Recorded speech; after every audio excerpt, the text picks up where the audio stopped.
rupee can depreciate beyond 85, 86, what will you do?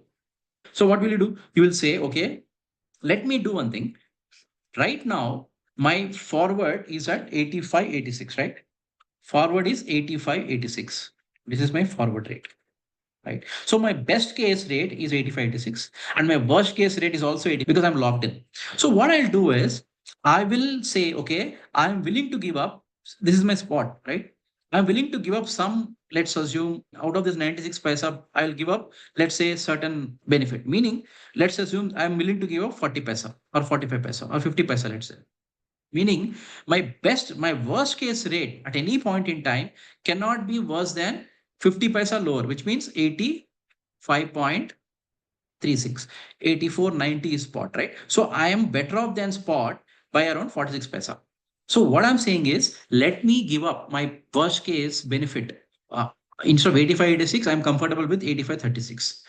For doing this, I will potentially get a benefit on the upside, meaning if rupee depreciates on this side, instead of getting locked in at 85, 86, maybe I'm locked in at 86, 16 or something, or 86, 26, 40 paisa better, which means up to 85, 26, I'm open to market. 86, 26, I'm open to market, which means if rupee ends up at 86 tomorrow, I'm better off than doing a forward.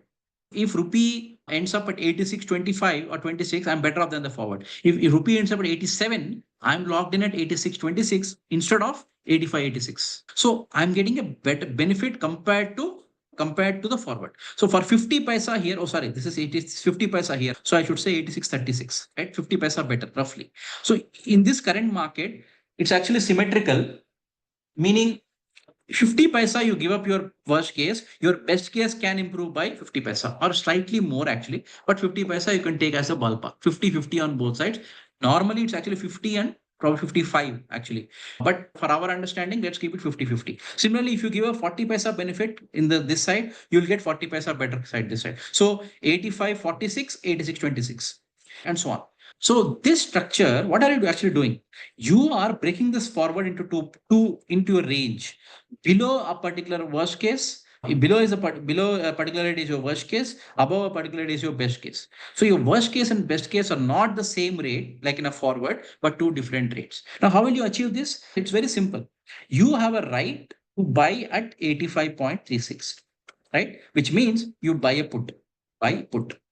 And here 86.36, you have an obligation. You have an obligation to sell, right?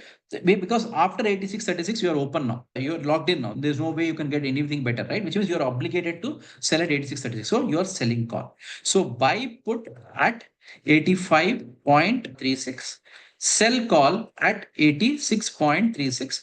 This structure is what is called range forward, right? So range forward is in some sense like a forward because you're locked in some way, you are guaranteed a best case and a worst case rate.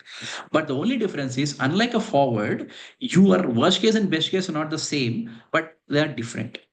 So this is basically a range forward, and you will expect this to be zero cost because you are just taking a forward, which is a range for, which is a normal zero cost structure, and you're moving the put and call in such a way that you're going to benefit, you're going to have equal upside and downside, right? Of course, you can structure it with some premium also. There's nothing which prevent you from, instead of 86.36, if I want this at 86.46 or 56, whatever, then I have to pay some premium for it because the put value and the call value won't be the same if the strike is different. So for now, I'm taking a zero cost number. So for example, there are so many structures that you can create, but I'm taking one of them, which is range forward around the forward rate, right? Around the forward rate,